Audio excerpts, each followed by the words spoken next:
দুর্নীতি যেন শাসক দলের রন্ধ্রে রন্ধ্রে। এবার পূর্ব মেদিনীপুরের এগরা 2 নম্বর ব্লকের বাসুদেবপুর গ্রাম পঞ্চায়েত প্রধান অরূপ মাইতির বিরুদ্ধে একাধিক দুর্নীতির অভিযোগ। বুধবার দুপুরে পঞ্চায়েত প্রধানকে ঘিরে বিক্ষোভ দেখায় এলাকাবাসী। মেজাজ হারিয়ে বাক বিতণ্ডায় জড়ান প্রধান।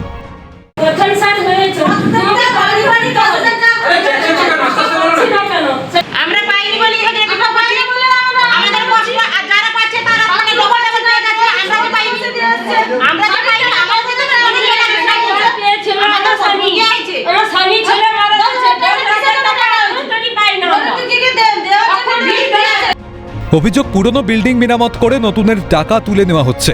পাশাপাশি আবাস যোজনার ঘর পাওয়া থেকে বঞ্চিত হচ্ছে যোগ্যরা। আবার উপভোক্তাদের প্রাপ্য টাকা থেকে 10,000 টাকা করে কেটে নেওয়ার অভিযোগ পঞ্চায়েতের সদস্যদের একাংশের বিরুদ্ধে। শুধু তাই নয়, আবর্জনা ফেলার 2 টোটো সরকারি কাজে না লাগিয়ে 3,000 টাকার বিনিময়ে ভাড়া দেওয়া হচ্ছে, সেই কথা স্বীকারও করেছেন টোটো চালক। যদিও অভিযোগ অস্বীকার পঞ্চায়েত প্রধানের। এই যে টোটো চালছে, টোটোটা কার অঞ্চলে কী হিসাবে দিয়েছে আপনাকে?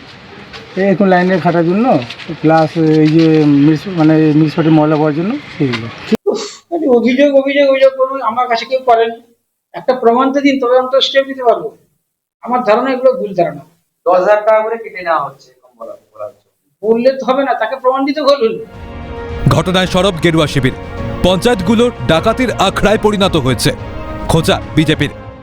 এটা পুরোপুরি তার শীর্ষ নেতৃত্ব ডাকাত, চোর, চিটিংবাজ। তো পঞ্চায়েতগুলো ডাকাতির আখড়া হয়েছে, ফলে এটা কোনো বিচ্ছিন্ন ঘটনা নয়। বারবার যেখানে দাবি করা হয় সততার প্রতীক তৃণমূল কংগ্রেস, সেখানে সেই দলের নেতাকর্মীদের বিরুদ্ধেই কেন এমন অভিযোগ? তবে কি নেত্রীর নির্দেশকে ডোন্ট কেয়ার?